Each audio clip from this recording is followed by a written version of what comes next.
പുലിമുരുകൻ എന്ന് പറഞ്ഞ സിനിമയിൽ ഞാനും വൈശാഖും തപസ് നായകൻ്റെ തലയിൽ കയറുന്നതാണ് മിക്സ് ചെയ്തത്. തപസ് നായകൻ മാൻ യുനോ ഇത്രയും ലൗഡ് ആയവരത് തിയറിയൊക്കെ പറയും.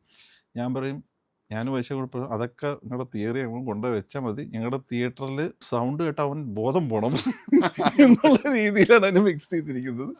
ദിസ് ഇസ് ഗോപി, ഇത് വന്നിട്ട് ഇത് നമ്മുടെ തിയറിറ്റിക്കലി അത് അങ്ങനെ പോകുമ്പോൾ തിയറിയൊക്കെ അവിടെ ഇരിക്കട്ടെ. നമുക്ക് ലാലേട്ടൻ വന്നു കഴിഞ്ഞാൽ പിന്നെ പിന്നെ ഉത്സവമാണ്, പിന്നെ പൂരമാണ്. ഞങ്ങൾക്ക് അതൊന്നും അറിയില്ല, ഞങ്ങളതൊക്കെ നിങ്ങളുടെ പൂരം ഇൻസ്റ്റിറ്റ്യൂട്ടിൽ പോയി പറഞ്ഞാൽ മതി, ഇവിടെ നടക്കില്ല എന്ന് അങ്ങനെയൊക്കെ അത് മിക്സ് ചെയ്ത് ഭയങ്കര ഫണ്ണായിരുന്നു അത്. വൈശാഖനോട് ചോദിച്ചാൽ പറയും. കുഞ്ഞു മുറിയിൽ ഇരുന്നുകൊണ്ടാണ് മുരുക ആ പടം മുഴുവൻ ഞാൻ പ്രോഗ്രാമിങ് ചെയ്യുന്നത്. അപ്പോൾ ഞങ്ങൾ തന്നെ കൊട്ടി ആഘോഷിക്കുകയും ഞങ്ങൾ തന്നെ ആഹ്ലാദിക്കുകയും ഞങ്ങൾ തന്നെ ഈ സീൻ ഓരോന്ന് വർക്ക് ചെയ്തിട്ട് ഞങ്ങൾ തട്ടി ആസ്വദിക്കുകയും എൻ്റെ തൊടയിൽ ഇപ്പോൾ ഓർമ്മ ഇങ്ങനെ തട്ടി തൊട വേദനിക്കുന്നു. വൈശാഖ് ഇങ്ങനെ അടിക്കും, കൂട്ടാ എന്നൊക്കെ പറഞ്ഞ് ഭയങ്കര എനർജി. തിയേറ്ററിൽ ഇരിക്കുന്ന എക്സ്പീരിയൻസ് ഞങ്ങൾ ആ കുഞ്ഞു മുറിയിൽ ഇരുന്നിട്ട് ഞങ്ങൾ അവിടെ നിന്ന് ആഘോഷിച്ചിട്ടുണ്ട്.